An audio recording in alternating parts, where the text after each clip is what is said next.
አፍሪኮም የተባለው የአሜሪካን ወታደራዊ ተቋምና ሀብቷ ጠላቷ የሆነባት አፍሪካ የሊቢያ ሀብት ለሊቢያውያን በሚል አቋሙ ህዝቡን ሀብታም ሀገሩን የበለጸገች አፍሪካዊ ሀገር አድርጎ የነበረው የሊቢያው ታላቅ መሪ ሙአመር ጋዳፊ የአሜሪካንና የአውሮፓውያንን የነዳጅ ኩባንያዎች ከሀገሩ ካባረረ በኋላ ከሁለቱም ዘመቻ ተጀመረበት።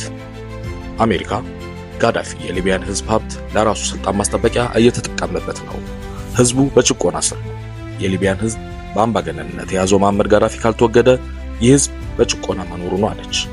ከዚያም በአፍሪካ ጥቅሟን እንዲያስከብርላት አፍሪኮም ብላ ባቋቋመችውና በአድሚራል ሳም ሎከር በሚመራው ወታደራዊ ተቋም በኩል ጋዳፊን የማስወገድ ሚስጥራዊ ዘመቻ ከፈተች። አስባችሁታል? አሜሪካ ለሊቢያውያን አስባ ይህን ያህል መንገድ ስትሄድ።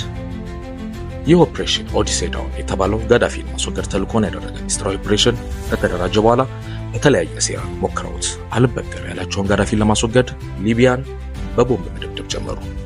መጨረሻም በ2011 አሜሪካና አጋሮቿ አይደለም ለሀገሩ ለመላው አፍሪካውያን ብሩህ ቀን ነፃነትንና እድገትን የሚመኘው ታላቁ መሪ ሙአመር አቡ ሚኒያም ጋዳፊን አስገድለው ሊቢያን ፍርስርሷን ወጧት።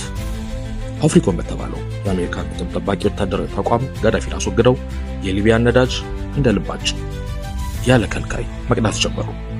ሰሞኑን ደግሞ በ2011 አድሚራል ሳም ሎክር እንዳደረገው በቅርቡ አፍሪኮም እንዲመራ የተሾመው ማይክል ላንግሌ የተባለው የአሜሪካ ጄኔራል ወጣቱን የቡርኪና ፋሶ መሪ ኢብራሂም ትራውሬን የሀገሪቱን የወርቅ ክምችት ለስልጣን መጠበቂያው እያዋለው ነው።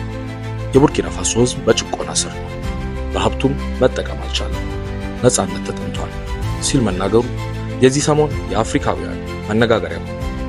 ዓለምን አሞላቁ የሚያለው ሀብት እያላቸው በችግር የሚማቀቁ አፍሪካውያን አንድ ሆነው እስካልተባበሩ ድረስ መሪዎቿ ከአውሮፓና አሜሪካ ተጽዕኖና እጅ ጥምዘዛ ወጥተው በአንድ እስካልቆሙ ድረስ አፍሪካ ወርቅ እና አልማዟ እንዲሁም ነዳጇ ጠላቷ እንደሆነ